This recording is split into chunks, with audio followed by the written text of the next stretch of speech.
ओम नमः शिवाय। हर हर महादेव। सभी श्रोताओं को वैशाख मास के शुभारंभ की हार्दिक शुभकामनाएं। आज अपने सुनेंगे वैशाख के महीने में रोजाना नियम से सुनी जाने वाली पावन कथाएं। हमारे हिंदू धर्म में वैशाख के महीने को अत्यंत पवित्र और पुण्यदायी बताया गया है।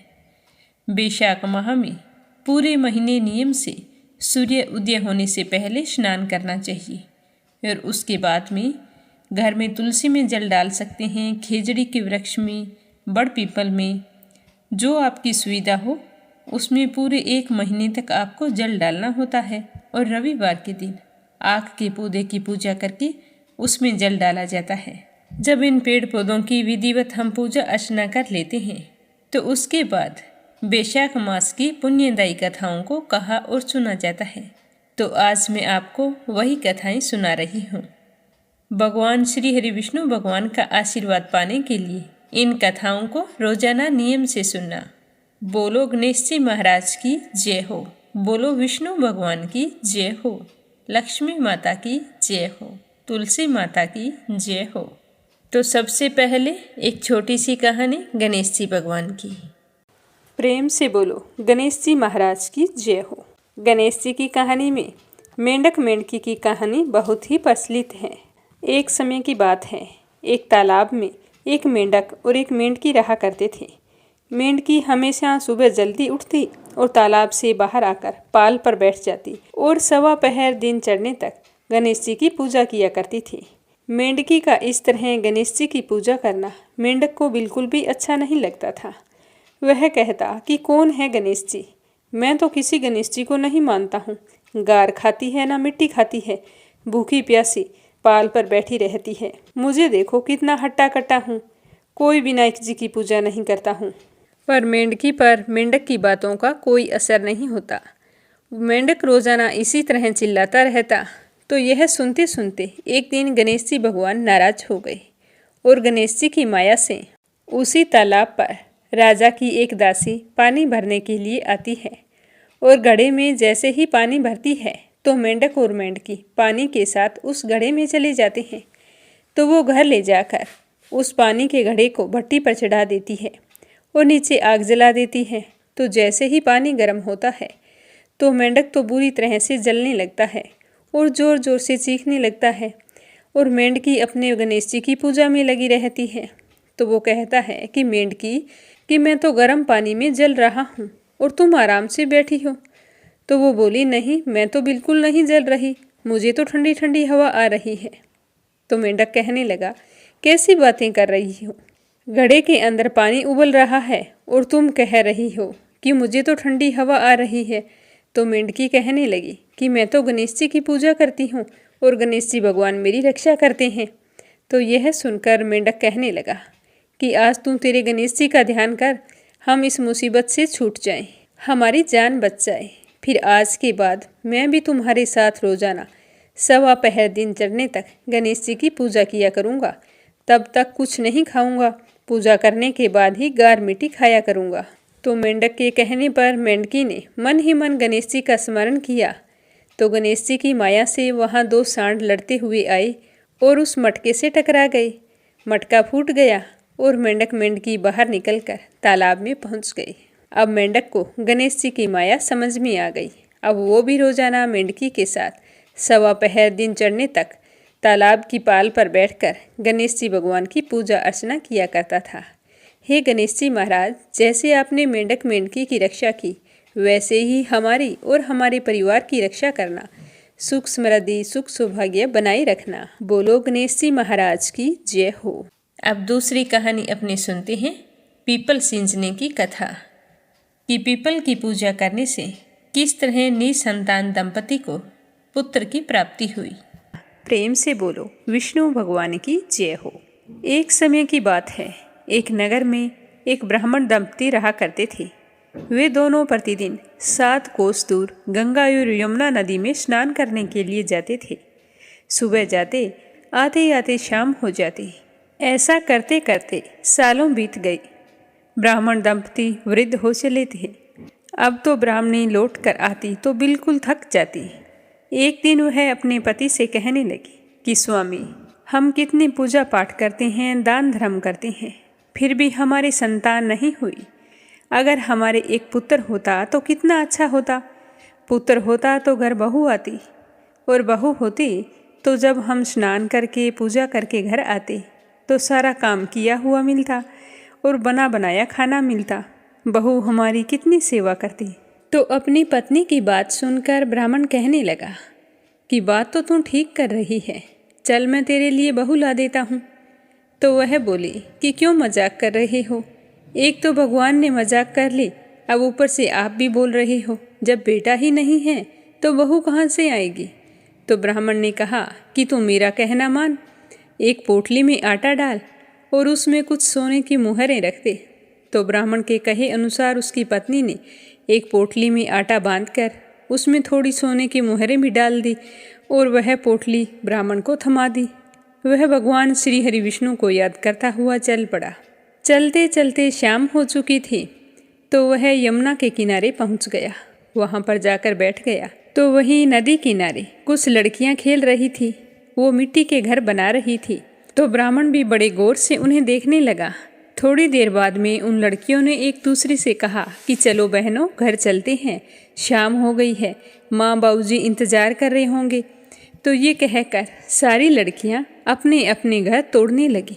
तो उनमें से एक लड़की ने कहा कि मैं अपना घर नहीं तोड़ूंगी, मुझे तो रहने के लिए घर चाहिए। तो लड़की की बात सुनकर ब्राह्मण मन ही मन सोचने लगा कि यही लड़की मेरी बहू बनने के लिए उचित है। जब वह लड़की अपने घर को जाने लगी तो वह ब्राह्मण भी उसके पीछे पीछे चलने लगा। उसके घर तक पहुंच गया। जब लड़की घर के अंदर चली गई तो ब्राह्मण ने बाहर से आवाज़ लगाई। तो आवाज़ सुनकर उस लड़की की माँ बाहर आई और पूछा कि आप कौन हो और किस लिए आए हो। तो वो कहने लगा कि मैं पास ही के गाँव में जा रहा था अपने लड़के का रिश्ता करने के लिए। अब मुझे जाते जाते रात हो गई है, तो मैं सोच रहा था कि अगर आपको ऐतराज़ ना हो तो एक रात आपके यहाँ रुक जाता हूँ, सुबह जल्दी ही चला जाऊँगा। तो यह सुनकर वो कहने लगी कि हाँ हाँ क्यों नहीं, रुक जाइए, आप हाथ पैर धो लीजिए, मैं आपके लिए खाना बना देती हूँ। तो ब्राह्मण ने कहा कि कार्तिक का महीना चल रहा है, मैं एक ही समय भोजन करता हूँ और किसी के घर का खाना भी नहीं खाता, इसीलिए मैं अपने साथ आटा लेकर आया हूँ। अगर तुम उसी आटे से मुझे रोटियाँ बना दो तो मैं तुम्हारे यहाँ भोजन कर सकता हूँ। तो वह बोली कि क्यों नहीं, जैसा आप कहेंगे, आपके लाए हुए आटे से रोटी बना दूंगी। तो ब्राह्मण ने वह पोटली उस लड़की की माँ को थमा दी। अब वह आटा लेकर अंदर चली गई। तो जैसे ही वह आटा छानने लगी तो छलनी में वो सोने की मुहरें दिखाई दी। तो उस लड़की की माँ मन ही मन सोचने लगी कि जिसके आटे में इतनी मोहरें हैं उसके घर में ना जाने कितना ही सोना होगा। इतने में उसका पति घर आ गया। तो वह अपने पति को कहने लगी कि स्वामी, यह आदमी हमारे यहाँ एक रात रुकने के लिए आया है और अपने साथ आटा लेकर आया था। बोल रहा था कि मैं कार्तिक के व्रत करता हूँ तो अपने घर के आटे से ही भोजन करता हूँ। तो ये आटा मुझे थमा दिया। जब मैंने इस आटे को छाना तो देखो इसके अंदर कितनी सोने की मोहरें निकली है। यह तो बहुत ही धनवान लगता है। यह अपने बेटे की सगाई करने के लिए अगले गांव जा रहा है। हमारी किस्मत अच्छी थी, इस गांव में पहुंचा तो रात हो गई तो हमारे घर रात रुकने के लिए ठहर गया। क्या पता हमारी बेटी की किस्मत इनके बेटे के साथ जुड़ी हो। मैं तो कहती हूँ कि आप इनसे हमारी बेटी से रिश्ते की बात तय कर ले। तो उसके पति को भी यह बात जंच गई। वह स्नान करके भोजन करने के बाद में ब्राह्मण देवता के पास गया और प्रणाम करके कहने लगा कि आप कौन से गांव से आई हैं और कहाँ जा रहे हैं। तो ब्राह्मण ने कहा कि मैं तो अपने बेटे की सगाई के लिए जा रहा था, यहीं थोड़ी दूरी पर एक गांव है, वहाँ पर किसी ने मुझे रिश्ता बताया था। तो वो कहने लगा कि आप अगर बुरा ना माने तो मैं एक बात कहूँ, मेरी बेटी के साथ आप अपने बेटे का रिश्ता तय कर दीजिए। तो ब्राह्मण के तो मन की मुराद पूरी हो गई। वह कहने लगा कि हाँ हाँ क्यों नहीं, मुझे तो मेरे बेटे के लिए सुंदर और संस्कारी लड़की चाहिए। अगर आपकी बेटी है तो मैं आपकी बेटी के साथ रिश्ता कर दूंगा, लेकिन एक अड़चन आ रही है, क्या पता आप इसे मंजूर करेंगे या नहीं। तो ब्राह्मण की बात सुनकर लड़की का पिता कहने लगा कि क्या बात है। तो ब्राह्मण ने बताया कि मेरा बेटा तो काशी में पढ़ाई करने के लिए गया है और उसकी शादी का मुहूर्त अभी है, तो वो पढ़ाई छोड़कर तो आ नहीं सकता और खांड कटोरे से मैं उसका विवाह करूंगा। अगर आपको ये बात मंजूर है तो रिश्ता पक्का है। तो लड़की के पिता ने लड़की की माँ को सारी बात बताई। तो वो कहने लगी कि कोई बात नहीं, पढ़ाई करने गया है वो, आज नहीं तो कल जरूर आएगा। हमारी बेटी के लिए इतना बड़ा घर पता नहीं फिर मिलेगा या नहीं। मैं तो कहती हूँ कि हाँ कर दो। तो लड़की के पिता ने ब्राह्मण के पास आकर हाँ कर दी। अब तो शुभ मुहूर्त देखकर उस लड़की का विवाह खांड कटोरे के साथ करके ब्राह्मण अपने साथ अपने घर को लेकर चल पड़ा। अब चलते चलते दोनों ससुर बहू अपने नगर में पहुंच गए। जैसे ही घर के द्वार पर पहुंचे तो ब्राह्मण ने बाहर से आवाज़ लगाई कि रामू की माँ, जल्दी करो, दरवाज़ा खोलो, देखो मैं तुम्हारे लिए बहू लेकर आया हूँ। तो ब्राह्मण की पत्नी अंदर से ही बोली कि बिना बेटे के बहू कैसे लेकर आई हो। तो वो कहने लगा, तुम जल्दी करो, दरवाज़ा खोलो तो सही। तो जैसे ही ब्राह्मणी ने दरवाज़ा खोला तो देखा सामने सुंदर तैयार हुई 16 श्रृंगार किए बहू खड़ी थी। तो ब्राह्मणी उसे देखकर बहुत ही खुश हुई और आदर सत्कार करके अंदर ले गई। अब जब ब्राह्मण अपनी पत्नी के साथ नदी पर स्नान करने के लिए जाता तो पीछे से बहू घर का सारा काम करके खाना बनाकर रख देती, उनके कपड़े धो देती, घर की साफ सफाई कर देती। जब शाम को उसके सास ससुर घर आते तो स्नान करने के लिए पानी डालती और फिर उनके हाथ पैर भी दबाती। तो यह देखकर ब्राह्मण दंपति बहुत ही खुश होते और उसे ढेरों दुआएं देते। लेकिन ब्राह्मणी ने एक बात पहले ही दिन अपनी बहू से कह दी थी कि बेटा, कभी भी चूल्हे की आग मत बुझने देना और मटके का पानी खत्म मत होने देना। ये कहकर उसे चावल और मूंग मिलाकर दे जाती और कहती कि इन्हें पहले अलग अलग करना, उसके बाद में इसकी खिचड़ी बना लेना। तो बहू जैसा अपनी सास कह के गई थी वैसा ही करती, क्योंकि सास ने तो इसीलिए वो मिलाकर दिया था कि इन सबको साफ करेगी तो समय बीत जाएगा और कामों में लगी रहेगी तो घर से बाहर भी नहीं जाएगी। अगर घर से बाहर चली गई तो कोई सच्चाई बता देगा तो यह तो नाराज होकर चली जाएगी, फिर हमारा क्या होगा। ऐसा करते करते कई महीनों बीत गए। एक दिन की बात है कि चूल्हे की आग बुझ गई। तो चूल्हे में आग ना देखकर बहू घबरा गई और भागी भागी अपनी पड़ोसन के घर गई और जाकर कहा कि बहन, मुझे जल्दी से आग दे दो, आज मेरे चूल्हे की आग बुझ गई है। मेरे सास ससुर सुबह 5 बजे से गए हैं, अब थके हारे लौटेंगे, मुझे उनके लिए खाना भी तो बनाना है। तो यह सुनकर पड़ोसन कहने लगी कि तू कौन है, किसकी बहू है। तो वो कहने लगी कि आपके पड़ोस में जो पंडित जी रहते हैं, मैं तो उन्हीं के बेटे की बहू हूँ। ये कहकर उसने सारी कहानी बता दी। तो सुनकर उसकी पड़ोसन कहने लगी कि तू तो बावली है, ये दोनों मिलकर तुम्हें पागल बना रहे हैं। इनके कोई पुत्र ही नहीं है, ये तो निसंतान है, इनका कोई भी बेटा बनारस काशी पढ़ने नहीं गया, ये सब कुछ तुमसे झूठ बोल रहे हैं। तो ब्राह्मण की बहू पड़ोसन की बातों में आ गई और कहने लगी कि अब आप ही बताओ मैं क्या करूं। तो पड़ोसन कहने लगी कि करना क्या है, जब तुम्हारी सास ससुर लौट कर आए तो जली हुई रोटियां बनाकर रख देना, बिना नमक की दाल बनाकर रख देना, खीर की कड़छी दाल में और दाल की कड़छी खीर में रख देना। तो इस तरह उसकी पड़ोसन ने अच्छी तरह से उसे सिखा दिया। अब वो घर आ गई। घर आकर जैसा पड़ोसन ने कहा था वैसा ही किया। शाम को जब उसके सास ससुर घर आए तो ना उनका आदर सत्कार किया, ना ही उनके कपड़े धोए। तो उसके सास ससुर सोचने लगे कि आज क्या बात है, बहू ऐसे बदली बदली क्यों दिखाई दे रही है। जब दोनों भोजन करने के लिए बैठे तो ससुर को खाना परोसा तो सास कहने लगी कि बहू, आज ये रोटियां इस तरह जली हुई क्यों हैं और दाल भी अलूनी है। तो बहू ने पलट कर कहा कि एक दिन ऐसा खाना खा लोगे तो तुम्हारा कुछ नहीं बिगड़ जाएगा। दाल तो आपको अलूनी दिखाई देती है और मैं आपको फीकी दिखाई नहीं देती। तो यह सुनकर वो दोनों बहुत ही दुखी हुए और सोचने लगे कि आज बहू को सारी सच्चाई का पता चल गया है। तो ब्राह्मणी अपने पति से कहने लगी कि अब क्या करेंगे। तो ब्राह्मण कहने लगा कि अब जो विष्णु भगवान करेंगे वही होगा।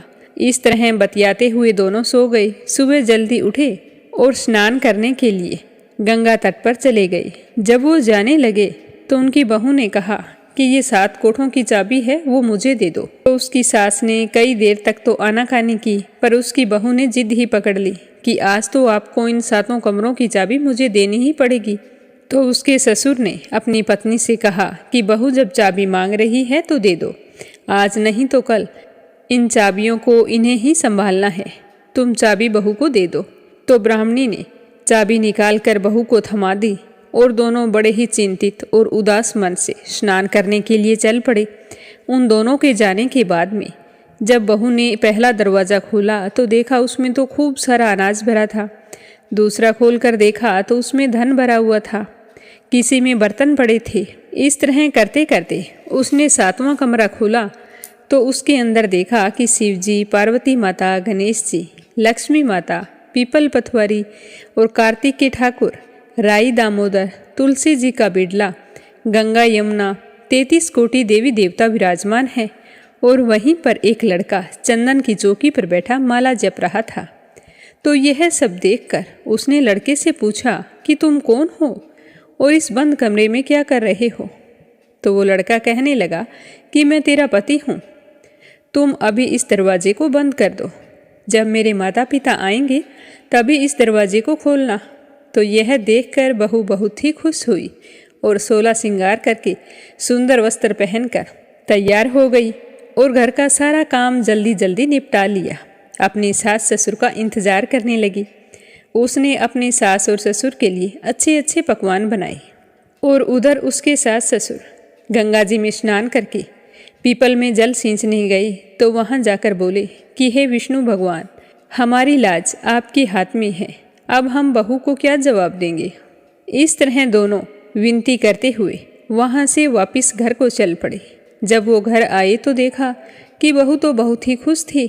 उनका खूब आदर सत्कार किया, 36 प्रकार के व्यंजन बनाए थे, प्रेम पूर्वक खाना खिलाया और फिर उनके हाथ पैर दबाने लगी।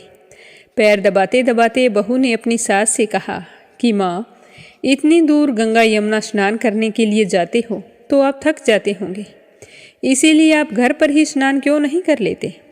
तो बहू की बात सुनकर सास कहने लगी कि बेटी, गंगा यमुना घर पर नहीं बहती। तो वो कहने लगी, हाँ माँ जी, हमारे घर में तो गंगा यमुना घर पर ही बहती है, चलो मैं आपको दिखाती हूँ। तो यह कहकर वो अपनी सास को लेकर 7वें कमरे के पास गई और खोलकर दिखाया तो उसके अंदर तो शिव जी, पार्वती, गणेश जी, लक्ष्मी जी, पीपल पथवारी, कार्तिक के ठाकुर, राई दामोदर, तुलसी जी का बिडवा, गंगा यमुना बह रही थी और 33 कोटि देवी देवता वहाँ पर विराजमान थे। वहीं एक चंदन की चौकी पर बैठा एक लड़का माला जप रहा था। तो उसे देखकर ब्राह्मणी ने उससे पूछा कि बेटा तू कौन है? तो लड़का कहने लगा कि माँ, मैं तेरा ही बेटा हूँ। तो वह कहने लगी कि तू कहाँ से आया है? तो लड़का कहने लगा कि मुझे तो कार्तिकेय ने भेजा है। तो ब्राह्मणी कहने लगी कि बेटा, मैं तो मान लूँगी कि भगवान ने भेजा है, पर यह संसार कैसे मानेगा कि तू मेरा बेटा है। तो वो कहने लगा कि कुछ विद्वान पंडितों से बात करो, वो आपको ज़रूर इस समस्या का हल बताएंगे। तो यह देखकर वो ब्राह्मणी बहुत ही खुश हुई और साथ में डर भी था कि जमाना इस बात को नहीं मानेगा। तो उसने आकर ब्राह्मण को बताया और कहा कि आप कुछ विद्वान पंडितों से पूछो कि ये कैसे सिद्ध होगा कि ये हमारा ही बेटा है। तो ब्राह्मण दंपति की बात सुनकर विद्वान पंडितों ने कहा कि एक तरफ बेटा बहू खड़े हो जाएंगे और दूसरी ओर उनकी माँ खड़ी हो जाएगी। माँ को चमड़े की अंगियाँ पहना देना। जब वह अपने बेटे को देखेगी तो उसकी छाती में से दूध की धार निकलकर बेटे की दाढ़ी मूंछ भीगेगी और पवन पानी से गंठ जोड़ा बंधेगा। तो यह देखकर सारे गांव वाले मान लेंगे कि यह लड़का इसी माँ का बेटा है। तो पंडितों की बात सुनकर ब्राह्मण ने सारे नगरवासियों को बुलाया और फिर जैसे विद्वान पंडितों ने कहा था तो वैसा ही किया। ब्राह्मण के बेटे बहू एक ओर खड़े हो गई और सामने चमड़े की अंगियाँ पहनाकर ब्राह्मणी को खड़ा कर दिया। तो बेटे को देखते ही चमड़े की अंगियाँ फट गई और छाती में से दूध की धार निकलकर बेटे की दाढ़ी मूंछ भीग गई और पवन पानी से बेटे बहू का गंठजोड़ा बंध गया। जैसे ब्राह्मण और ब्राह्मणी को बेटा बहू दिया वैसे सबको देना। कथा कहने, सुनने और हुंकारा भरने वाले पर हमेशा अपनी कृपा दृष्टि बनाए रखना। तीसरी कहानी गौ माता की। प्रेम से बोलो गौ माता की जय हो। महाराजा दिलीप रघुवंश के प्रतापी राजा थे। दानवों से युद्ध में अपने मित्र इंद्र की सहायता करके वे एक समय पृथ्वी पर लौट रहे थे। तभी रास्ते में उन्हें कामधेनु गाय मिली, लेकिन समय के अभाव के कारण राजा दिलीप ने गौ माता को प्रणाम नहीं किया। यह देखकर कामधेनु नाराज होकर राजा दिलीप को संतानहीन होने का श्राप दे दिया। लेकिन उस श्राप के बारे में राजा दिलीप को कुछ भी पता नहीं था। इसी तरह समय बीतता गया, पर उन्हें संतान की प्राप्ति नहीं हुई। तो वे अपने कुल गुरु महर्षि वशिष्ठ के पास गए और प्रणाम करके उनसे कहने लगे कि गुरुदेव, कितने वर्ष हो गए हैं, मुझे अभी तक संतान की प्राप्ति नहीं हुई है। इसका क्या कारण हो सकता है? तो गुरु वशिष्ठ ने ध्यान लगाकर राजा दिलीप को बताया कि आपने गौ माता का अपमान किया है, उन्हीं की वजह से आपकी संतान प्राप्ति में बाधा आ रही है। तो राजा दिलीप कहने लगे कि ऐसा कभी नहीं हो सकता, मैं गाय का अपमान कभी नहीं कर सकता। तो गुरु वशिष्ठ ने बताया कि एक बार आपने कामधेनु गाय को सामने देखकर भी उन्हें प्रणाम नहीं किया, जिससे वो नाराज हो गई और उन्हीं ने आपको संतान न होने का श्राप दिया है। तो यह सुनते ही राजा दिलीप को याद आ गया कि एक बार मैंने काम की अधिकता के कारण कामधेनु गाय को देखकर भी अनदेखा कर दिया था। पर गुरुदेव, अब इसका कोई उपाय तो होगा। तो गुरु वशिष्ठ ने बताया कि मेरे आश्रम पर कामधेनु की पुत्री नंदिनी गाय है, उसकी सेवा करो, तुम्हें संतान की प्राप्ति अवश्य होगी। तो महर्षि की आज्ञा पाकर राजा दिलीप और उनकी पत्नी रानी सुदीक्षणा नंदिनी गाय की मन लगाकर सेवा करने लगे। सुबह शाम रानी सहित पूजा करते। उसके अलावा राजा खुद उसे वन में सराहने के लिए ले जाया करते थे। छाया की तरह वे दिन भर उसके साथ रहते। एक दिन वन में चरते समय शेर ने नंदिनी को पंजों में जकड़ लिया। यह देखकर राजा दिलीप ने सिंह को मारने के लिए अपने तरकस से तीर निकालना चाहा, पर राजा दिलीप के हाथ बीच में ही अटक गए और उनके शरीर ने काम करना बंद कर दिया। नंदिनी गाय राजा दिलीप को आर्त भाव से देखते हुए छटपटा रही थी, जिसे देखकर राजा की आंखों से दया के आंसू निकल पड़े। पर करें भी तो क्या करें, उनके तो हाथ पैर काम नहीं कर रहे थे। तो वे सिंह से प्रार्थना करने लगे कि आप नंदिनी गाय को छोड़ दें, उसके बदले में मुझे खा लें। बहुत प्रार्थना व तर्क वितर्क के बाद सिंह इसके लिए तैयार हो गया, जिसके बाद राजा दिलीप ने अपने शस्त्रों को फेंककर खुद को सिंह के सामने प्रस्तुत कर दिया। वे सिर झुकाकर सिंह से खाए जाने का इंतजार कर रहे थे कि तभी देवता उस पर फूलों की बरसात करने लगे और पल भर में वह सिंह गायब हो गया। तो नंदिनी गाय कहने लगे कि राजन, ये तो मेरी ही माया थी। मैं आपकी भक्ति और दया भाव से बहुत ही प्रसन्न हूँ। आप मांगो, क्या वरदान मांगते हो? तो राजा दिलीप हाथ जोड़कर कहने लगे कि हे गौ माता, अगर आप मुझे वरदान देना ही चाहती हैं तो मेरे कोई संतान नहीं है, इसीलिए मुझे पुत्र प्राप्ति का वरदान दीजिए। तो नंदिनी गाय उन्हें पुत्र प्राप्ति का आशीर्वाद देते हुए कहा कि तुम मेरा दूध पियो। तो राजा गाय को लेकर आश्रम पर आ गए। आश्रम पर बछड़ा अपनी माँ का इंतजार कर रहा था और वह अपनी माँ को देखते ही बड़ा खुश हुआ और दुम हिला हिलाकर अपनी माँ का दूध पीने लगा। उसके दूध पीने के बाद में राजा दिलीप ने गुरु वशिष्ठ की आज्ञा से दूध का सेवन किया। इस तरह नंदिनी गाय के आशीर्वाद से महाराज दिलीप को रघु जैसे महान पुत्र की प्राप्ति हुई। पुत्र पाकर राजा दिलीप और रानी सुदीक्षणा बहुत ही खुश हुए। कहा जाता है कि उन्हीं रघु के नाम से उनके वंश का नाम रघुवंश हुआ। अब अपने सुनते हैं धरती माता की कहानी। मान्यता के अनुसार हर व्यक्ति को अपने जीवन में धरती माता की कहानी अवश्य सुननी चाहिए। माना जाता है कि मनुष्य ने चाहे कितने भी व्रत, उपवास, पूजा पाठ की हो, लेकिन धरती माता की कहानी सुनकर उसका उद्धापन ना किया हो तो आपको मरने के बाद जमीन नहीं मिलती। इसीलिए जरूरी है कि कार्तिक मास में या फिर वैशाख के महीने हमें धरती माता की कथा अवश्य सुननी चाहिए, फिर विधि विधान से इसका उद्धापन करना चाहिए। तो आइए सुनते हैं धरती माता की कहानी। प्रेम से बोलो धरती माता की जय हो। एक समय की बात है, एक बूढ़ी महिला रहती थी। उसकी धर्म कर्म में खूब रुचि थी, हमेशा दूसरों की सेवा के लिए तैयार रहती थी। सुबह जल्दी उठना, बाड़, पीपल, तुलसी आदि में जल डालना, विष्णु जी, कान्हा जी की पूजा करना, यह उसके रोज के नियमों में शामिल था। इतना सब कुछ करने के बाद ही दूसरा काम किया करती थी। उसने अपने जीवन में इतना दान किया कि उसका सारा घर खाली हो गया। यहाँ तक कि उसने आवश्यक वस्तुएं भी दान में दे दी।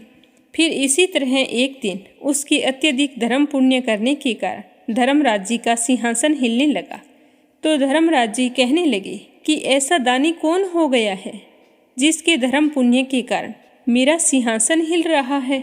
फिर धर्मराज जी कहने लगे कि अगर यह दानी इसी तरह दान पुण्य करता रहेगा तो एक दिन जरूर मेरा सिंहासन छीन लेगा।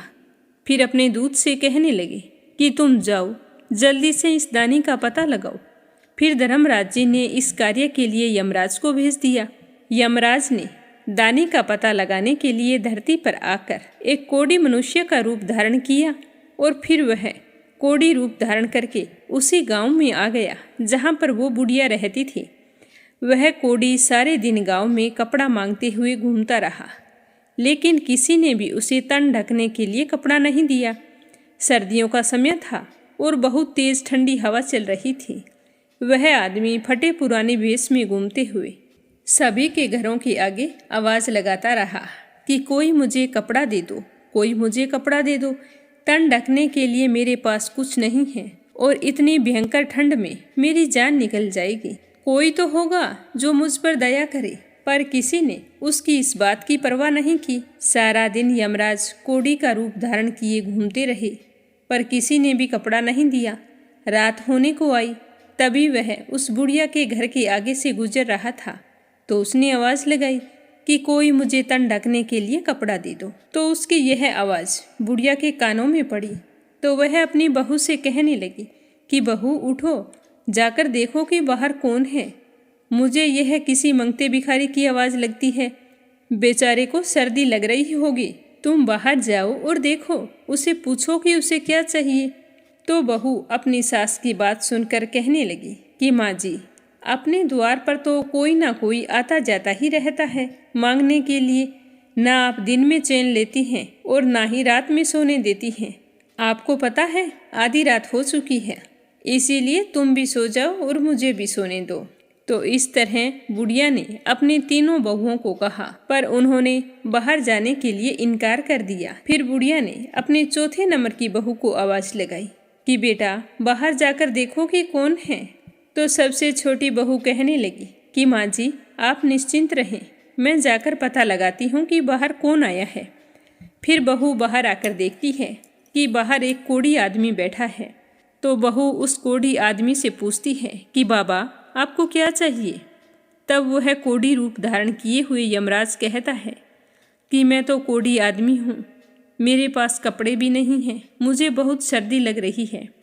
अगर आप ओढ़ने के लिए कोई वस्त्र दे दें तो आपका बड़ा भला होगा।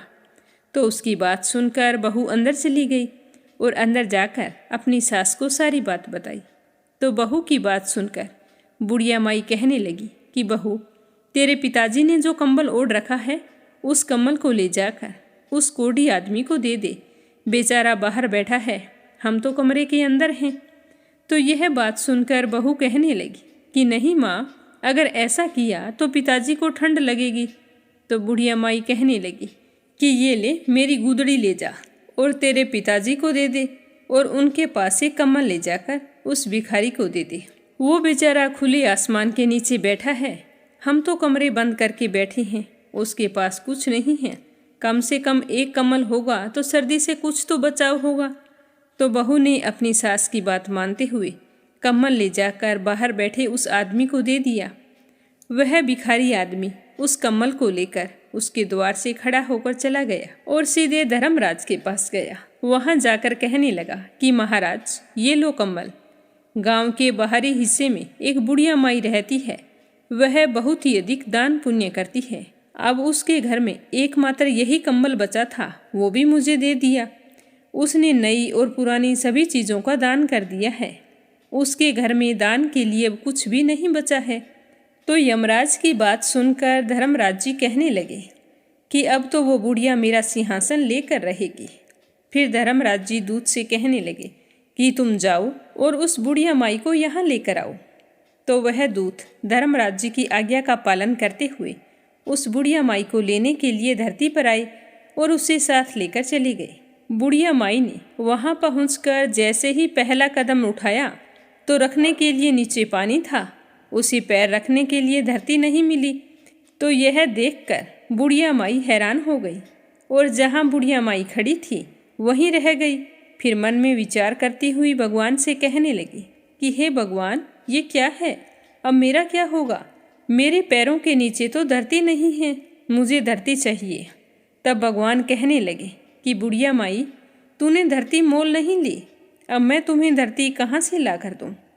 तो यह बात सुनकर बुढ़िया माई गुस्से में होकर कहने लगी कि जब मुझे खड़ी रहने के लिए और चलने के लिए धरती ही नहीं मिलेगी तो आप मुझे यहाँ लेकर क्यों आए हैं? तो धर्मराज जी कहने लगे कि धरती तो जो मोल लेता है उसी को यहाँ पर धरती मिलती है। फिर बुढ़िया माई विनम्र भाव से कहने लगी कि महाराज, मैं यह सब कुछ नहीं जानती, धरती मोल किस प्रकार लेते हैं, मुझे यह सब कुछ आप बताइए। मैं बिना धरती के यहाँ पर कैसे रहूँगी? यहाँ स्वर्ग लोक में मेरा क्या काम है? मुझे अब धरती मोल लेने की सारी विधि बताओ और मृत्यु लोक में कुछ समय के लिए वापस भेज दो। फिर मैं धरती मोल लेकर ही आपके दूतों के साथ वापस आऊँगी। यदि मेरे बेटे बहू ने मेरी काया को जला दिया तो फिर मेरे लिए धरती मोल कौन लेगा? कौन धरती माँ की कहानी सुनेगा? फिर तो मैं धरती नहीं ले सकूँगी और ना ही स्वर्ग का आनंद उठा पाऊँगी। तो बुढ़िया माई की बात सुनकर धर्मराज जी मन ही मन विचार करते हुए कहने लगे कि बुढ़िया माई, ठीक है, तू जा। फिर यह कहकर धर्मराज जी ने अपने दूतों को बुढ़िया माई के साथ धरती पर भेज दिया। उधर बुढ़िया माई रात में ही मर गई थी और जब सुबह हुई तो बेटे बहू उसके अंतिम संस्कार की तैयारी कर रहे थे। जब संस्कार की तैयारी हो गई तो उसके बेटे अर्थी को उठाकर जाने लगे। अर्थी लेकर आधे रास्ते पहुँचे थे कि बुढ़िया माई कहने लगी कि बेटा, तुम मुझे कहाँ लेकर जा रहे हो? तब उसका बड़ा बेटा कहने लगा कि माँ, इतनी जल्दी भूतनी कैसे बन गई? तब बुढ़िया माई कहने लगी, नहीं बेटा, मैं भूतनी नहीं हूँ, मैं तो तेरी माँ हूँ। मैं 7 दिन के लिए धरती पर आई हूँ और 8वें दिन यहाँ से वापस चली जाऊँगी। मुझे तो धर्मराज जी ने यहाँ पर भेजा है। तो उसके बेटे कहने लगे कि माँ, तुम्हें वापस आना था तो तुम गई क्यों? तो वो कहने लगी कि बेटा, क्या करूँ, मैंने अपने जीवन में धर्म पुण्य तो बहुत किए थे, लेकिन धरती माता की ना तो कभी कहानी सुनी और ना ही धरती मोल ली, इसीलिए मुझे वहाँ पर धरती नहीं मिली है। जहाँ भी मैं पैर रखती हूँ वहाँ पानी ही पानी हो जाता है। मेरे प्रार्थना करने पर धर्मराज जी ने मुझे यहाँ पर धरती माता की कहानी सुनने के लिए भेजा है। 7 दिन कहानी सुनूंगी, फिर उसका उद्यापन करके वापस चली जाऊंगी। तो यह सुनकर उसके बेटे अपनी माँ को घर ले आए। तो घर आकर बुढ़िया माई अपने बेटे से कहने लगी कि बेटा, ब्राह्मण को बुलाकर आज से 7 दिन तक मुझे धरती माता की कहानी सुनानी शुरू करो। 7 दिन मैं कहानी सुनूंगी, उसके बाद उसका उद्यापन करके 8वें दिन मैं वापस चली जाऊंगी, फिर दोबारा लौटकर कभी नहीं आऊंगी। तो बुढ़िया माई की बात सुनकर उसके सारे बेटे असमंजस में पड़ गए और सोचने लगे कि क्या करें। तभी एक बुजुर्ग पंडित वहाँ पर आया और कहने लगा कि बेटा, तुम्हारी माँ भगवान के दरबार में जाकर आई है और फिर से अपनी काया में आ गई, तो यह सच कह रही है। भगवान ने ही इसको यहाँ भेजा है। यह अपने जीवन में बहुत ही धर्मपरायण थी। अब जैसा तुम्हारी माँ कहती है वैसा ही करो। इन्हें 7 दिन तक धरती माता की कहानी सुनवाओ और फिर उसका उद्यापन कर देना। तो पंडित की बात सुनकर उसके बेटे तो मान गए, पर बुढ़िया के घर में लोगों की भीड़ लगी हुई थी, क्योंकि उस दिन उसका संस्कार होना था। सारी औरतें वहाँ पर भजन गा रही थी, बहुएं भी वहाँ पर बैठी थी।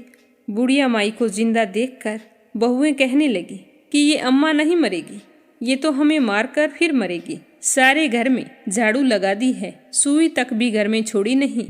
घर में भोजन बनना तो दूर है, एक चुटकी नमक तक नहीं मिलता, और ये अब फिर से आ गई है। तो बहू की बात सुनकर बुढ़िया माई कहने लगी कि बेटा, मैं किसी को मारने के लिए नहीं आई हूँ। मुझे तो तुम ब्राह्मण को बुलाकर धरती माता की कहानी सुना दो। 7 दिन में ये कहानी सुनूंगी, फिर मुझे आगे धरती मिल जाएगी तो मैं यहाँ से चली जाऊंगी, फिर लौट कर यहाँ कभी नहीं आऊंगी। तो उसके बेटे बहू ने 6 दिन तक बुढ़िया माई को लगातार ब्राह्मणी को घर बुलवा कर कहानी सुनवाई। और 7वें दिन पानी का भरा हुआ एक लोटा, रोली मोली 5 सवा नाल का धागा और गुड़ की डली लेकर बुढ़िया माई अपनी बहू से कहने लगी कि चलो बेटा, तुम सारे के सारे मेरे साथ पीपल के पेड़ के नीचे चलो। हम सारे वहाँ पर बैठकर धरती माता की कहानी सुनेंगे। आज मेरे इस व्रत का उद्यापन है। मैं चाहती हूँ कि तुम सारे चलो। तुम भी इस कथा को सुनना, जिससे तुम्हें यह पीड़ा दुख ना दे। और फिर बुढ़िया माई अपनी सभी बहुओं और ब्राह्मणी को लेकर पीपल के पेड़ के नीचे पहुँच गई। वहाँ बैठकर ब्राह्मणी ने धरती माता की कहानी कही तो बुढ़िया माई और उसकी बहुओं ने सुनी। कहानी के हुंकारे दिए। धरती माता की कहानी कहने के बाद में मोली का धागा 5 रुपए और गुड़ की डली लेकर पीपल की जड़ में दबा दी। फिर बुढ़िया माई ने हाथ जोड़कर कहा कि लो धरती माता, इसे स्वीकार करो। धरती माता, अब मैंने तुम्हें मोल ले लिया है।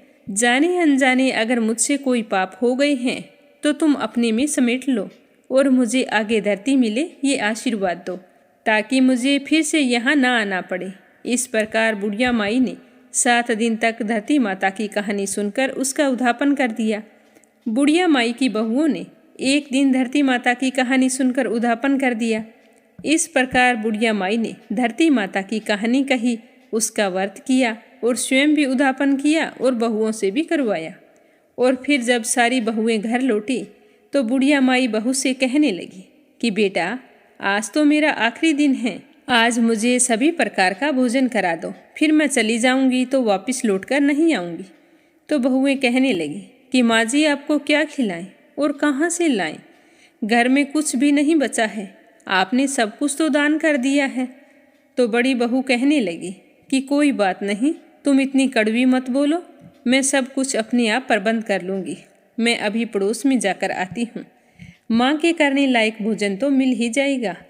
तो यह कहकर बड़ी बहू अपनी पड़ोसन के घर गई, वहाँ से चावल लिए, फिर दूसरे घर गई, वहाँ से दाल ली। इस तरह कई घरों में जाकर खाने पीने के सामान का प्रबंध करके घर आ गई और अपनी सास को भोजन करवा दिया।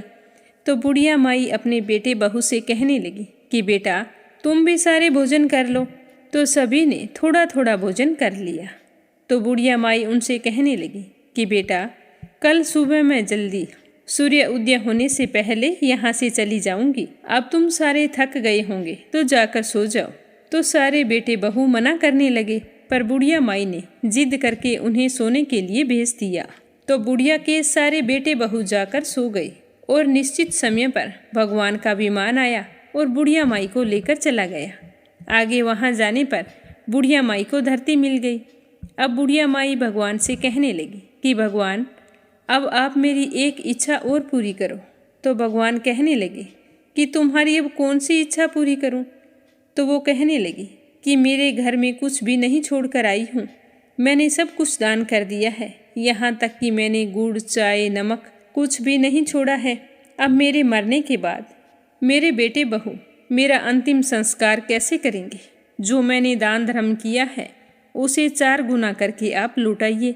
तो भगवान बोले कि ठीक है, जो भी तूने दान धर्म किया है 4 गुना करके मैं लौटा दूंगा। अब से तेरे बेटे बहू के घर में हर चीज मौजूद होगी। उधर जब सुबह हुई तो छोटी बहू ने उठकर चाय बनाई और चाय लेकर जैसे ही अपनी सासू माँ के कमरे में गई और आवाज़ लगाई तो उसकी सासू माँ बोली नहीं। तो बहू ने चाय रखकर अपनी सास को हिलाया तो सासू माँ का शरीर तो अकड़ गया था।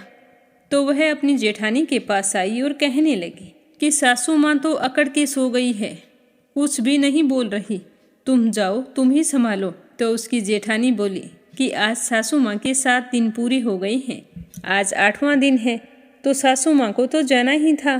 तो वह अपने पति के पास गई और कहने लगी कि माँ जी तो सच में भगवान के घर चली गई हैं। तो उसके सारे बेटे दौड़कर अपनी माँ के पास आई और फिर आंगन में लाकर सुला दिया। तो छोटी बहू कहने लगी कि मैंने सदा आपकी सुनी है और आपकी हर बात मानी है, आज आप मेरी बात सुनो। तो सारे कहने लगे कि बोलो क्या बात है। तो छोटी बहू कहने लगी कि इस लोटे में जल है, इसी पानी से छींटे देकर सासू माँ को ले जाओ। संस्कार के लिए तो 7 दिन पहले ही नहला धुला दिया था, अगर आप फिर से करेंगे और रोएंगे तो यह फिर वापस आ जाएगी। तुम 4 भाई हो, 5वें की जरूरत नहीं है। इसे जल्दी से उठाओ और फटाफट जलाकर आ जाओ, जिससे कि इनकी गति हो जाए। तो सारे भाई आपस में बात करने लगे कि पहले भी हम लोगों को इकट्ठा करके शर्मिंदा हो चुके हैं, अब कौन आएगा। सारे के सारे यही कहेंगे कि क्या पता तुम्हारी माँ फिर से जिंदा हो जाए। तो यह सोचकर चारों भाइयों ने अपनी माँ को उठाया और शमशान की ओर चल पड़ी। तो रास्ते में पीपल के पेड़ के नीचे बैठी कुछ औरतें कहानी सुन रही थी। तो बुढ़िया माई के बेटे को इस भांति जाते हुए देखकर सारी समझ गई। एक दूसरे से कहने लगी कि कार्तिक का पावन महीना है, बुढ़िया माई तो मर गई और बहुओं ने भजन तक भी नहीं गाई। चलो हम सब वहाँ पर भजन गाने के लिए चलती हैं। राम का नाम लेंगी तो बेचारी बुढ़िया की मोक्ष हो जाएगी। यह विचार करके सारी बुढ़िया माई के घर पहुँच गई और जाकर भजन गाने लगी। उधर बुढ़िया माई का दाह संस्कार कर दिया और उसके बेटे घर आ रहे थे। तो उन्हें आता हुआ देखकर भजन गाने वाली औरतों ने बुढ़िया माई की बहुओं से कहा कि जाओ जल्दी से यहाँ लाकर दरी बिछा दो। तो सारी की सारी कहने लगी कि जब संस्कार करके वापिस आएंगे तभी हम दरी बिछाएंगे, क्या पता हमारी सासू माँ जिंदा होकर वापिस आ जाए। तो भजन गाने वाली औरतें कहने लगी कि ये देखो सारे के सारे लोग आ गए हैं, अब तो दरी बिछा दो। तो दरी बिछा दी और फिर भजन गाने वाली औरतों ने खूब भजन गाए, फिर अपने अपने घर चली गई। अब दरी पर बैठे बूढ़ी माई के बेटे एक दूसरे के मुंह को ताकने लगे और कहने लगे कि अब क्या करें, कहाँ से चाय पानी का प्रबंध करें। माँ तो भगवान के घर चली गई और हमारे लिए कुछ भी छोड़कर नहीं गई है। तो अड़ोसी पड़ोसी भी आपस में चर्चा करने लगे कि चलो भाई बुढ़िया माई के परिवार वालों को चाय पानी पिलाकर आते हैं, रोटी पानी खिलाते हैं। आज उनकी माता ने 100 वर्ष पूरे कर लिए हैं, आज तो हमें ही खिलाना पिलाना होगा, कल तो बेचारे अपने आप देख लेंगे। तो उनमें से एक आदमी कहने लगा कि चलो आज मैं जाता हूँ, उन्हें चाय पिला आता हूँ और सबका हाल चाल पूछाऊँगा। और फिर उस पड़ोसी ने अपनी पत्नी से कहा कि चाय बनाओ। चाय लेकर वह बुढ़िया माई के घर की ओर चल पड़ा। उधर बुढ़िया माई के बेटे की बड़ी बहू अपने परिवारजनों को चिंता मगन देखकर घर के अंदर गई और जैसे ही उसने बुढ़िया माई के संदूक को खोला तो वह संदूक रुपये पैसों से भरा पड़ा था। तो वह देखकर हैरान हो गई।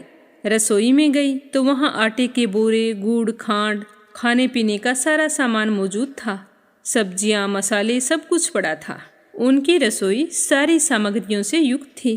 तो यह देखकर बहू बहुत ही खुश हुई, सोचने लगी कि माँ अपने बेटे पोतों के लिए बहुत दान धर्म करती थी और अपने घर में भी वह धन वापस देकर गई है। यह सोचकर खुशी खुशी बाहर आई और अपने पति से कहने लगी कि आप एक बार अंदर आइए। तो उसका पति कहने लगा, अभी तो माँ का संस्कार करके आए हैं, कैसे तो घर के अंदर जाएं और कैसे घर के बाहर जाएं। तो बहू कहने लगी कि मैंने आपको स्नान करने के लिए पानी डाल दिया है, आप जल्दी से स्नान करो और अंदर आओ, हमें बाहर जाने की कोई ज़रूरत नहीं है। तो यह सुनकर उसके पति ने स्नान किया और फिर अंदर गया। अपनी पत्नी के कहे अनुसार संदूक को खोला तो देखा उसके अंदर तो खूब सारे रुपए पड़े थे। तो उसकी पत्नी कहने लगी कि अब चलो रसोई घर में। तो रसोई घर में जाकर देखा तो रसोई में खाने का सारा प्रबंध था। तो देखकर उसका पति हैरान हो गया और अपनी पत्नी से कहने लगा कि माँ तो हमें बहुत सारा धन देकर गई है। तो फिर दोनों पति पत्नी बाहर आए। अपने भाइयों को और बहू ने अपनी देवरानियों से कहा कि चाय बनाओ, चावल बनाओ और रोटी सब्जी बनाओ। संस्कार के बाद जब घर आते हैं तो कांदियों के लिए चावल बनाने होते हैं। तो उसकी देवरानियां कहने लगी कि जेठानी जी हमारे घर में तो कुछ भी नहीं है। तो उसकी जेठानी बोली कि तुम घर के अंदर जाओ और देखो कि क्या है क्या नहीं है। तो यह सुनकर सारी बहुएं अंदर गई तो देखा रसोई में सारा सामान पड़ा था। फिर वे सारी अपने अपने कमरों में गई। सभी ने अपने अपने संदूक खोले। बड़ी बहू के संदूक में चौगुना धन था, बाकी सबके संदूक में थोड़ा थोड़ा, और छोटी बहू के संदूक में कुछ नहीं था। जैसा पहले था वैसा ही अब पड़ा था, क्योंकि उसने कभी भी बुढ़िया माई की सेवा नहीं की थी और ना ही कभी मीठे शब्दों में बातचीत की थी। तो उसी समय उसका पड़ोसी चाय लेकर उनके घर आया तो देखता है कि उनके चूल्हे में तो आग जल रही थी, कहीं सब्जी बन रही थी, कहीं चाय, कहीं रोटी, कहीं दाल पक रही थी। तो यह देखकर उनका पड़ोसी तो हैरान हो गया और सोचने लगा कि इनका काम तो अच्छे से चल रहा है। ऐसा मन में विचार करता हुआ वह पड़ोसी बुढ़िया माई के बेटों से कहने लगा कि मैं तो आपके लिए चाय लेकर आया था और आप तो चाय बना रहे हैं। तो बुढ़िया माई का बेटा बोला कि चाय तो दे दो, परंतु रोटी मत लाना, क्योंकि रोटी तो ये देखो हमारे घर में बनाई जा रही है। हमारी माँ हमें सब कुछ देकर गई है। उसने हमारे लिए ही दान पुण्य किया था और आज वो हमें सब कुछ मिल गया है। आज हमारे घर में अन्न और धन की कोई कमी नहीं है। हे धरती माता, जैसे आपने बुढ़िया माई का अगला और पिछला सुधार किया, वैसे ही सबका सुधारना। जैसे बुढ़िया माई को धरती मिली, वैसी धरती माता सबको मिले। जो भी औरत व्रत रखे, दान पुण्य करे, धरती माता की कथा सुने, उसकी 7 पीढ़ियां राज करे। बोलो धरती माता की जय हो। तो अब अपने सुनेंगे पोपा बाई की कहानी। किसी गांव में एक भाई बहन रहा करते थे। भाई की शादी हो गई, लेकिन उसकी बहन की शादी नहीं हुई थी। बहन का नाम पोपा बाई था। पोपा बाई भगवान की परम भगत थी। वह हमेशा पूजा पाठ में लगी रहती थी। एक दिन उसके भाई भाभी ने उसे शादी करने के लिए कहा, तो उसने मना कर दिया और कहा कि भैया भाभी, मैं शादी नहीं करवाऊंगी और ना ही आज के बाद से आपके साथ रहना चाहती हूँ। आप ऐसा करो, मेरे लिए गांव से बाहर एक झोंपड़ी बनवा दो, मैं उसी में रहकर अपना जीवन व्यतीत कर लूँगी। तो उसका भैया कहने लगा कि बहन, मैं तुम्हें गांव से बाहर अकेली को कैसे छोड़ सकता हूँ। तो वो कहने लगी, भैया आप मेरी चिंता मत करो, मुझे तो भगवान की भक्ति करनी है और मैं आपके साथ रहूँगी। तो आपको हमेशा यह लगेगा कि आपने मेरी शादी नहीं की और मैं शादी नहीं करना चाहती हूँ। तो उसके भैया ने अपनी बहन का कहना मानकर गांव के बाहर झोंपड़ी बना दी। उसके बाद उसने सभी गांव वालों से कहा कि हे गांव वालों, आप लोग अपने अपनी गाय और बछड़े को मेरे झोंपड़े के पास घास चरने के लिए छोड़ दिया करो। मैं आपके सभी गाय बछड़ों की देखभाल किया करूँगी और मेरे लिए आपके घर जो बासी रोटी बचे वो भेज दिया करो, मैं वही खाकर अपनी भक्ति कर लूँगी। तो उसी दिन से सारे गांव वाले अपनी गायों और बछड़ों को पोपा बाई के झोंपड़े के पास छोड़ देते थे और रोजाना उसके भोजन की व्यवस्था भी कर देते थे। तो पोपा बाई सुबह शाम अपनी भक्ति करती, दिन में गाय और बछड़ों को चराती, उनकी देखभाल करती। एक समय की बात है कि एक राजा वहाँ से होकर गुजर रहा था, तो उसकी नज़र उस झोंपड़े पर पड़ गई। तो राजा सोचने लगा कि इस झोंपड़े में कौन रहता है, चलो मैं जाकर पानी पीकर आता हूँ। तो यह सोचकर राजा झोंपड़े के पास गया और ज़ोर ज़ोर से आवाज़ लगाने लगा कि यहाँ पर कौन रहता है। तो अंदर से कोई आवाज़ नहीं आई। तो राजा ने फिर ज़ोर से आवाज़ लगाई, फिर भी सामने से कोई आवाज़ नहीं आई। तो राजा दरवाजे को खटखटाने लगा। दरवाज़ा खटखटाने की आवाज़ सुनकर पोपा बाई ने अंदर से ही कहा कि कौन है, बार बार दरवाज़ा क्यों खटखटा रहे हो, क्या काम है तुम्हें। तो राजा ने उत्तर दिया कि मैं इस देश का राजा हूँ, तुम कौन हो और यहाँ पर अकेली क्या कर रही हो। तो उसने कहा कि मेरा नाम पोपा बाई है और मैं भगवान की भक्ति करती हूँ। मेरा नियम है कि मैं किसी भी पुरुष का मुंह नहीं देखती हूँ। तो राजा बोले कि मैं तो इस देश का राजा हूँ और यहाँ पर मेरा ही हुक्म चलता है। मैं तो आपके साथ विवाह करना चाहता हूँ, आप मेरे सामने आओ। तो पोपा बाई ने कहा कि तुम अपने महल को लौट जाओ, मैं शादी नहीं करना चाहती।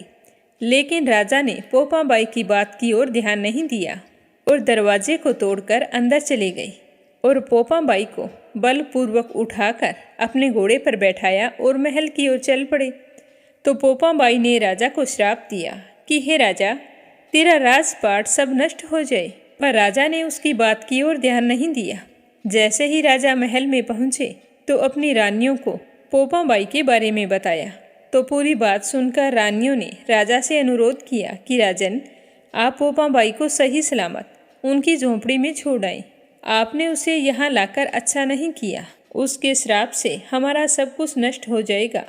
भलाई इसी में है कि अभी के अभी आप उन्हें झोंपड़ी पर छोड़ आओ। तो राजा ने जाकर पोपाबाई से कहा कि तुम चलो मेरे साथ, मैं तुम्हें तुम्हारे झोंपड़े पर छोड़ आता हूँ। तो ऐसा कहकर पोपाबाई को घोड़े पर बैठाया और उसकी झोंपड़े की ओर चल पड़े। चलते चलते रास्ते में पाप की नदी आई और राजा उसमें डूब गया। पोपाबाई की भी उसी समय मृत्यु हो गई। मृत्यु के बाद पोपाबाई धर्मराज के दरबार में पहुंची तो धर्मराज ने उसे स्वर्ग का राज दे दिया। उसी समय गांव के किसी सेठ सेठानी की मृत्यु हुई थी तो वे दोनों मृत्यु लोक से स्वर्ग लोक को आए, लेकिन स्वर्ग का दरवाज़ा बंद पड़ा था। तो उन दोनों ने धर्मराज जी से द्वार खोलने के लिए विनती की। तो धर्मराज ने कहा कि इस द्वार पर तो पोपाबाई का राज है। तो सेठ सेठानी ने कहा कि हम तो पोपाबाई को जानते ही नहीं कि पोपाबाई कौन है और वो यहाँ पर राज कैसे करती है। तो उनकी बात सुनकर धर्मराज जी ने कहा कि मैं तुम दोनों को 7 दिन के लिए मृत्यु लोक में भेजता हूँ। वहाँ जाकर तुम 8 खोपरा राई से भरकर 5 कपड़ा ऊपर रखकर कहानी सुनना और फिर उसका उद्यापन करना और इस प्रकार कहना कि राज है पोपाबाई का, लेखा लेगी राई राई का। कहा जाता है कि उसी दिन से पोपाबाई की कहानी कही और सुनी जाती है। अब अपने सुनते हैं धर्मराज जी की कहानी। एक नगर में 2 सेठानियाँ रहती थी। एक के घर में बहुत सारा धन था पर वो बहुत ही कंजूस थी।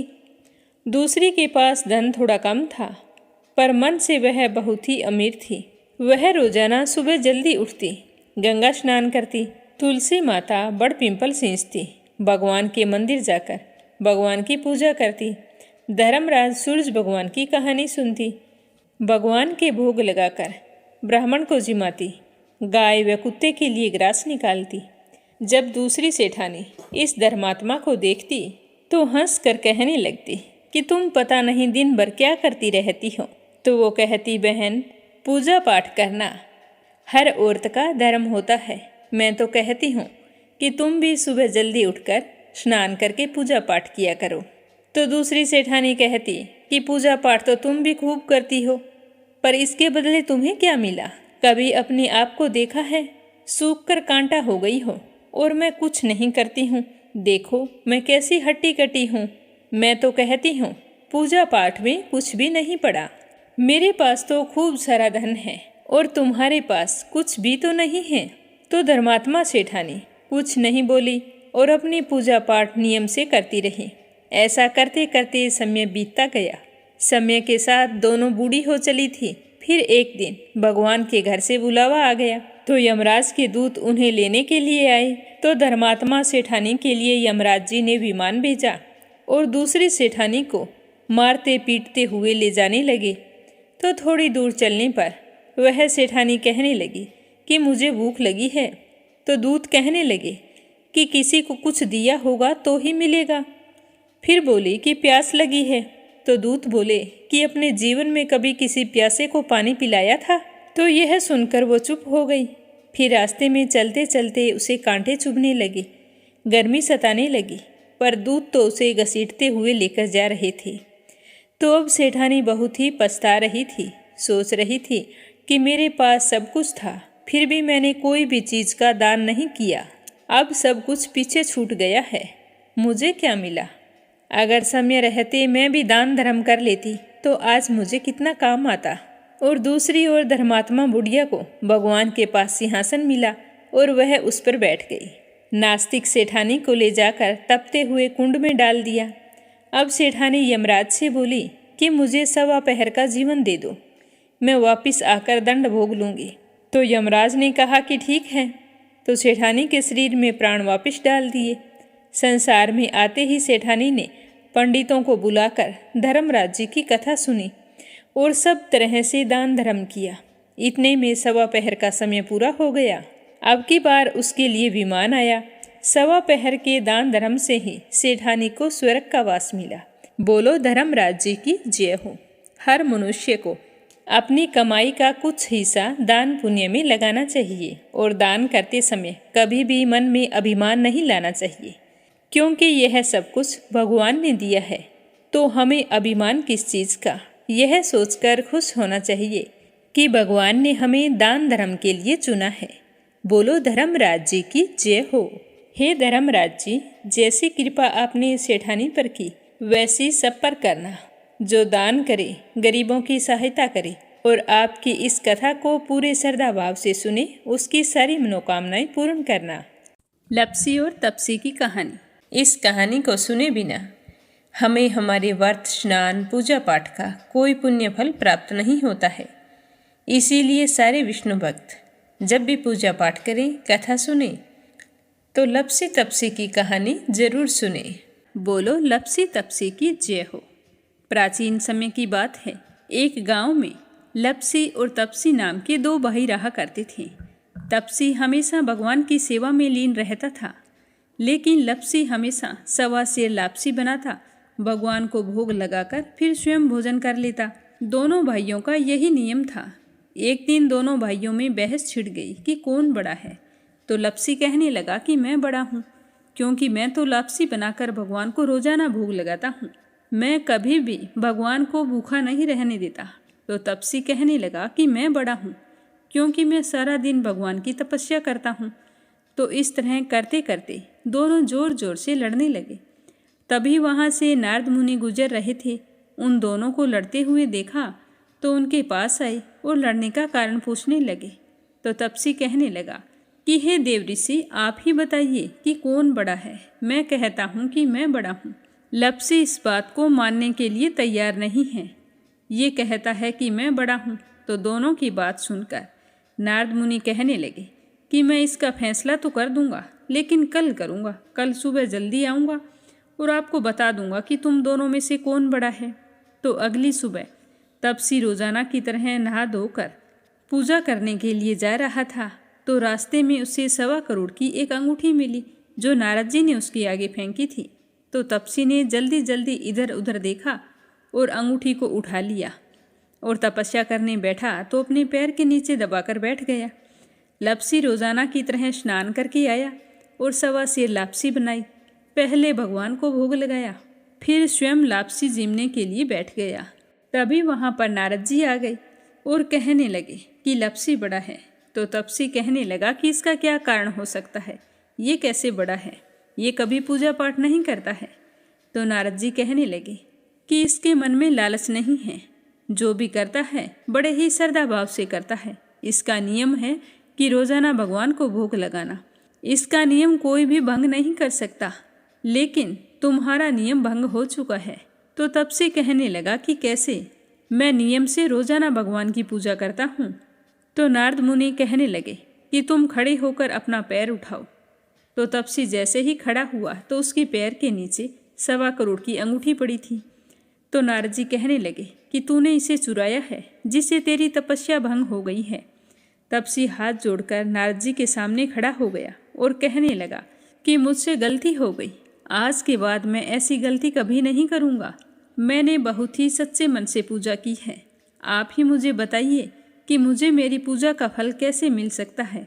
मैं आपसे वादा करता हूँ कि आज के बाद मैं कभी चोरी नहीं करूँगा। तो उस तरह उसके दीन वचन सुनकर नारद जी को उस पर दया आ गई और नारद जी कहने लगे कि तेरी तपस्या का फल कार्तिक स्नान करने वाला ही दे सकता है। तो तपसी पूछने लगा कि वो कैसे। तो नारद जी ने बताया कि कार्तिक माह में कार्तिक स्नान करके जो भी सारी कहानियाँ सुनकर तुम्हारी कहानी नहीं सुनेगा, तो उसके कार्तिक स्नान का पुण्य फल उससे छूटकर तुम्हें मिलेगा। अगर कोई दिए से दिया जलाएगा तो उसका पुण्य फल भी तुझे ही मिलेगा। अगर घर की सारी साफ सफाई करके दहलीज की सफाई नहीं करेगा तो उसका पुण्य फल भी तुझे ही मिलेगा। रोटी सारी बना ले, लेकिन गाय और कुत्ते की रोटी ना बनाए तो उसका पुण्य फल भी तुझे ही मिलेगा। और घर पर बहन सुवासिनी आने पर उसे सूट, साड़ी, तीवल जो कुछ भी देते हैं, भेंट स्वरूप अगर कुछ पैसे नहीं देंगे तो उसका पुण्य फल भी तुझे ही मिलेगा। तो इस तरह नारद जी ने तपसी को पुण्य प्राप्ति का मार्ग बताया, जिसे सुनकर तपसी बहुत ही प्रसन्न हुआ और भगवान की पूजा में लीन हो गया। तभी से कहा जाता है कि हर व्रत कथा और कहानी के बाद में लपसी तपसी की कहानी जरूर सुननी चाहिए। इस कहानी को सुने बिना हमें चाहे कार्तिक का महीना हो या वैशाख का महीना हो, हमें उसके स्नान का पुण्य फल नहीं मिलता है। जब कहानी समाप्त हो जाती है तो इस तरह से कहना चाहिए कि लपसी का फल लपसी को मिले, तपसी का फल तपसी को मिले।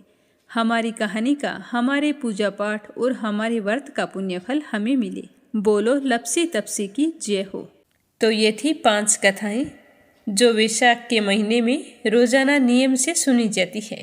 कथा सुनकर आपको कैसा लगा कमेंट बॉक्स में ज़रूर बताना और मेरा भक्ति स्टोरी चैनल को सब्सक्राइब करके इस कथा को ज़्यादा से ज़्यादा विष्णु भक्तों में शेयर करना।